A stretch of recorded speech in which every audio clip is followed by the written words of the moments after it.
what exactly is it that you do in the NICU? Like, how do you monitor the baby's health in the NICU? Sure, yeah, that's a great question. You may know, like it is not something that everybody knows, but so it is a very good question. I say, basically, we have everything that you may have heard for babies and premature babies, but different size, right? Because they are smaller, much smaller. Some of our babies are between 400 to 1000 grams, or under they're all very small. So we have feeding tubes that match their size. We feed them, monitor them.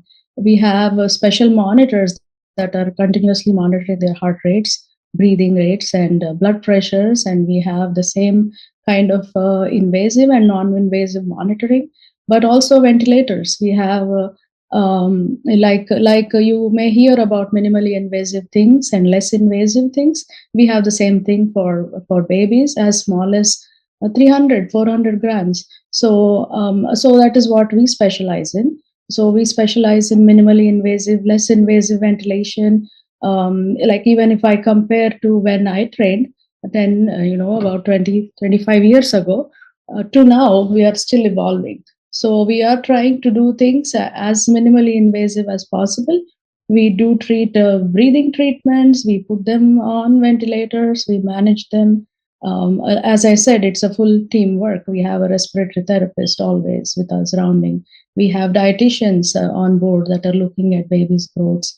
We have nursing care that is extremely good and very specialized, because these group of people are interested in doing providing care for very small babies. So what else? We have a lot of subspecialists that work with us. So if there is a condition that needs a pediatric cardiology, say, so they are consulting along with us. So we are the primary team, but we have other subspecialties that provide care whenever it is needed: neurology, neurosurgery. There's plastics for babies too. Thank you so much, Doctor. I think it's time that we get into the audience questions. Is that okay? Sure. Okay, so I'm going to read out the first question. The question goes as so. My sister delivered her baby at 30 weeks, and he's now in the NICU. The doctors mentioned he might have breathing problems and other complications. How serious is this, and what can we expect in the coming weeks? Sure. So, like I was talking about the range of prematurity, so this falls into like the medium sort of range. So 30 weeks is premature. So as we talked about, prematurity is not just being born premature. So all of our organs inside are maturing as babies are inside the mom, right? So the challenge is, we have to support all maturity in the best possible way, optimize care. So we anticipate certain problems for the level of prematurities. Okay, so these babies are at risk for everything that is related to maturation, from neurologic conditions to breathing conditions to the heart. Maybe they may need blood pressure medications. They are not fed right away, so we don't challenge them with bottle feeding right away, for example. So and also they are at risk for infections because their immune system is not well developed.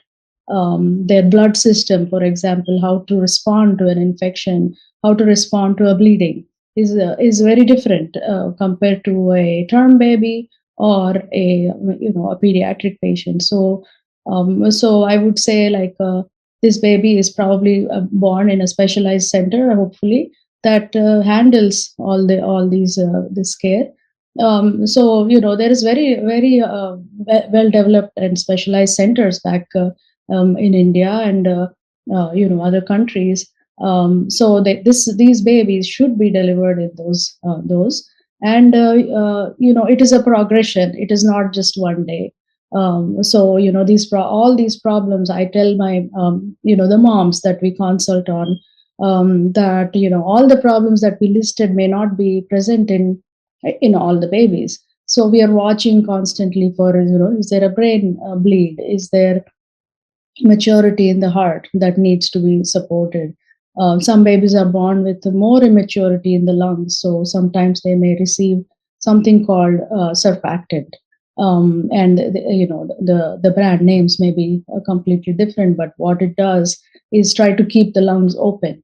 So premature babies' lungs are at they are very vulnerable, and they are at risk for collapsing upon themselves, like shutting down upon themselves. So the oxygenation and the ventilation is a problem. So we are constantly looking at blood tests that will indicate the acid base balance in the body, and also in the x-rays that show us how expanded the lung is. It is over expanded or under expanded. And I bet the client also knows that these things are happening, and it is a scary situation and can be anxiety provoking for the parents.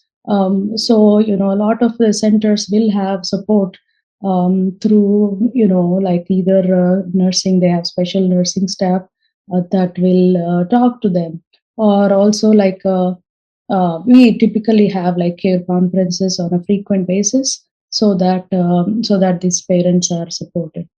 Mhm. Thank you so much, doctor. How long is it that you usually hold premature babies in the NICU?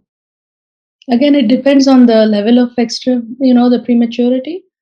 We have had babies who are born at 22, 23 weeks and in the hospital for more than 120 days. But if somebody is a 35 or a 34 weeker, as you expect it, they're requiring less support, and maybe maturing a little bit more.